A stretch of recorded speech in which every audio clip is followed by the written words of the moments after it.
Hello and welcome to Season 1, Episode 8 of the Port Migration Partner Visa podcast. If you and your partner are planning to apply for an Australian partner visa, this podcast is your roadmap.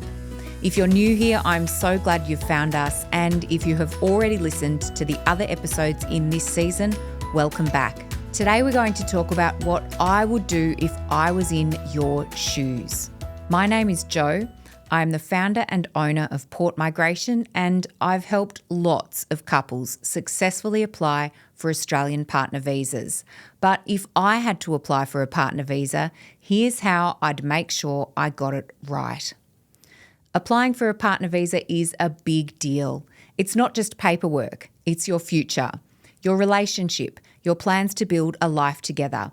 And when something so important is on the line, it's easy to feel overwhelmed. Where do you even start? How do you know if you're doing it right? And what if a single mistake sets you back months, or worse, results in a refusal? I've been a migration agency owner for 10 years, and in that time, I've helped countless couples successfully apply for Australian partner visas. I've also seen where things can go wrong. The unnecessary stress, the sleepless nights, the constant second guessing. It doesn't have to be that way. But sometimes I think, what would I do if I had to apply for a partner visa myself? Not for Australia. Of course, I have qualifications in migration law and I know the Australian system inside out.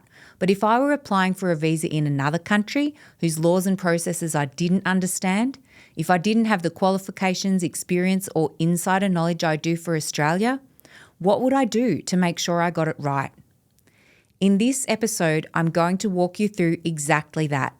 You'll hear how I would approach it step by step, from getting clear on my eligibility to making sure my evidence was strong and decision ready. I'll also share the biggest mistakes I've seen couples make and how I would avoid them if I were in your shoes. We'll cover why second-guessing yourself is a waste of time, why endlessly scrolling for advice online can do more harm than good, and how to avoid the kinds of mistakes that lead to costly delays or refusals. But most importantly, I'll share what I would do instead. I'd get expert advice. If I were applying in another country, I wouldn't rely on forums or online groups. I'd go straight to someone who was qualified to help. Someone who understands the law, knows how to present a strong application, and can help me avoid the pitfalls that others miss. I'd get clear on eligibility, no guessing, no assumptions. I'd make sure I knew exactly whether I qualified before submitting anything. I'd know what evidence is needed. Strong applications are clear and well organised. I wouldn't waste time submitting irrelevant documents or risk a refusal because something important was missing. And I'd avoid the common mistakes. From inconsistent dates to weak relationship evidence, I've seen how small missteps can cause major problems. I'd be meticulous because I know how much is at stake. And look, if you're already feeling that stress, that fear of getting it wrong, you don't have to do this alone. At Port Migration, we've spent a decade helping couples build strong, successful applications. We've navigated every kind of scenario and we know how to guide you through it. You're not just a number to us, we're here to support you every step of the way. Just a reminder that in this podcast, we talk about the three main types of partner visas: the subclass 820-801 onshore partner visa, the subclass 309-100 offshore partner visa, and the subclass 300 prospective marriage visa. The Port Migration Partner Visa podcast is chock full of information you can trust, and Season 1 is designed to be listened to in order. Each episode builds on the last. At Port Migration, we are MARA registered Australian migration agents. You'll find our registration details in the description, and you can also verify them on the official Migration Agents Registration Authority website, the MARA. Always check that the person giving you Australian visa or migration advice is legally authorised to do so. Your visa is too important to leave in the wrong hands. Finally, before we get started, please listen to this disclaimer. The information in this podcast is general in nature. It doesn't take into account your personal circumstances or specific visa needs, and it is not intended as migration advice. If you need advice tailored to your unique situation, please use the links in the description to get in touch with our experienced team. We'd love to help. The Port Migration Partner Visa podcast is available in both video and audio format. It's available on all your favourite podcast platforms. So while you're here, please like this episode, subscribe to our channel, turn on notifications, and share this podcast with your partner. Your support helps other couples find this podcast too. So let's get into it. If I had to apply for a partner visa alone with no insider knowledge, here's exactly how I'd make sure I got it right. Why is it so hard to apply for a partner visa? Applying for a partner visa is hard for one main reason. You've never done it before. And unlike a lot of everyday tasks where trial and error is harmless, getting a partner visa wrong comes with serious consequences. A mistake can mean months of delays, added stress, or even a visa refusal. And when your future with your partner is at stake, that's not something anyone wants to risk. That's why this process feels overwhelming. You're navigating a system you've never encountered with legal terms and government policies that aren't easy to interpret. Even people who consider themselves pretty organised find this process confusing. You're left second-guessing every form, every document, and every decision. And then there's the emotional toll. You're not just applying for a visa, you're fighting for your future together. It's completely normal to feel anxious, especially when so much is out of your control. But here's the thing, it doesn't have to be that way. After 10 years as a migration agent, I've helped hundreds of couples apply for partner visas. I've also seen plenty of mistakes, strategies that used to work but no longer do, and new approaches most people don't even know about. But sometimes I think, what would I do if I had to apply for a partner visa myself? Not for Australia. I know this system inside out. But if I had to apply in a different country where I wasn't an expert, what would I do to ensure success? And just as importantly, what would I avoid? Let's talk about what I wouldn't do. If I were applying for a partner visa somewhere unfamiliar, there are 4 big mistakes I'd steer clear of. I wouldn't waste time second-guessing every form or document.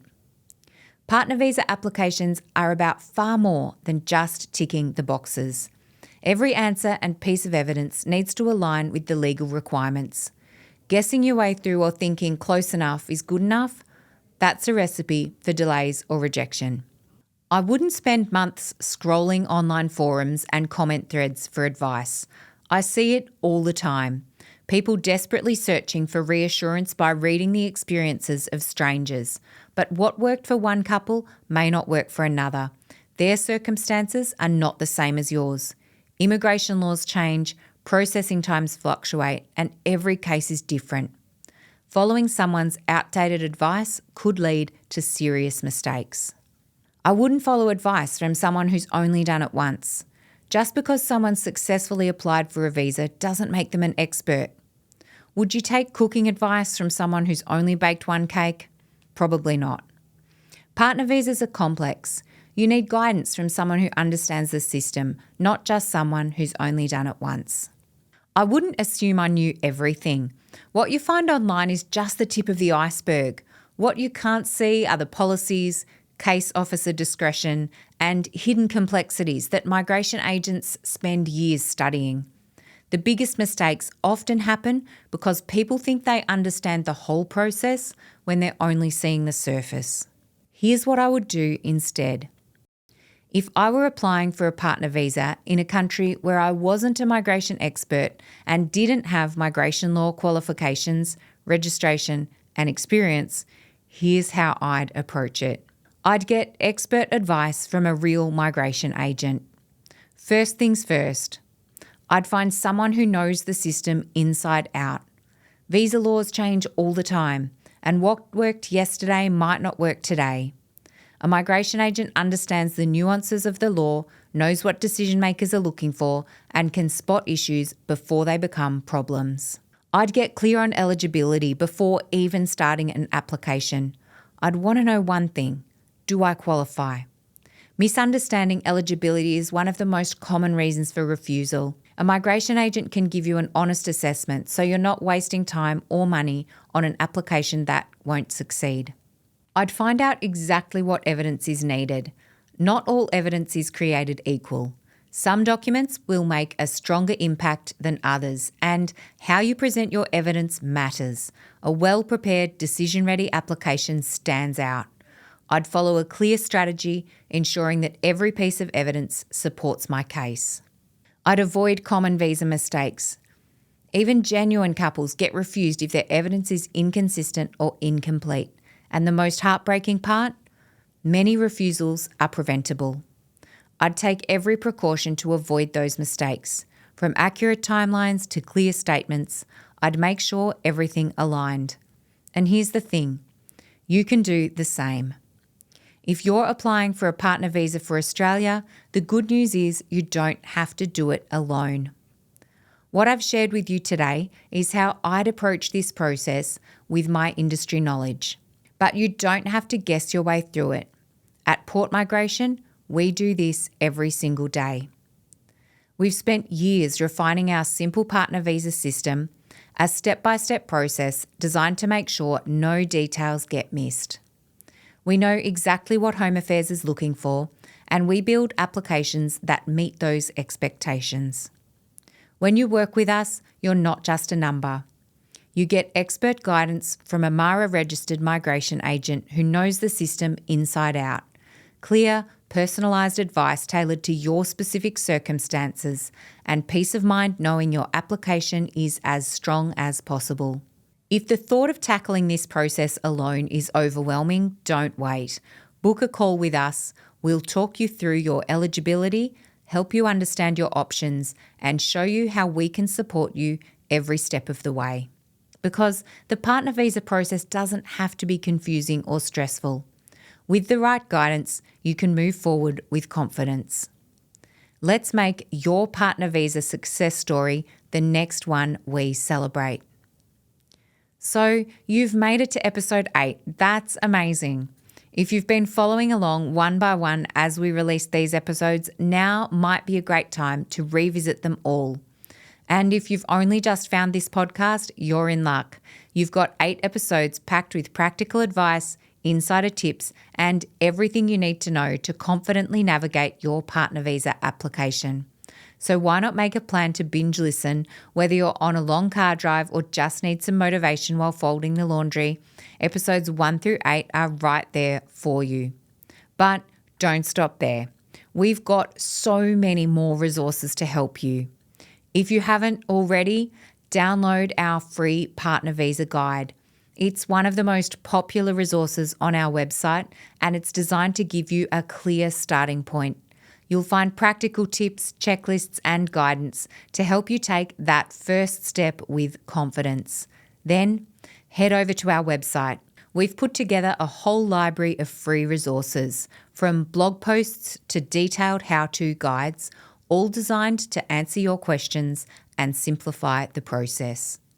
If you prefer to watch instead of read, check out our YouTube channel. We regularly upload helpful videos covering partner visa topics, sharing case studies, and answering common questions. If you've enjoyed this podcast, chances are you'll love the deeper dives we do on video. And of course, keep this podcast in your rotation. Whether you're still at the research stage or you're mid-application, listening back to key episodes as things come up can be a great way to stay informed and, of course, keep an eye out for season 2. But maybe after all that, you're thinking, this is a lot. I don't want to make a mistake. I just want to get it done the right way. And that's exactly why we're here. At Port Migration, we don't just give advice. We get partner visas approved. With our done-for-you partner visa service, we take the stress and uncertainty off your plate. From gathering evidence to writing relationship statements and handling any unexpected requests from Home Affairs, we've got you covered. The best way to get started is to book a call with our team. It's free and we'll walk you through how we can help. On the call, we'll cover your unique situation and eligibility, what your next steps should be, and how we can support you through the entire process.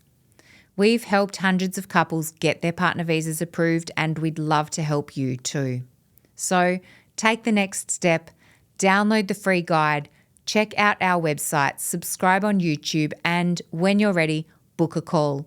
No more second guessing, no more endless internet searches, just confidence, clarity, and the support you need to make your partner visa a success. Your journey starts now. And that's a wrap on Season 1 of the Port Migration Partner Visa podcast. Over the last 8 episodes, we've covered everything you need to know to set yourself up for partner visa success. We started with the foundation, eligibility, making sure you meet the requirements for the visa you're applying for, and that you're clear on what Home Affairs expects. Then we tackled the all-important topic of evidence, from financial proof to social evidence.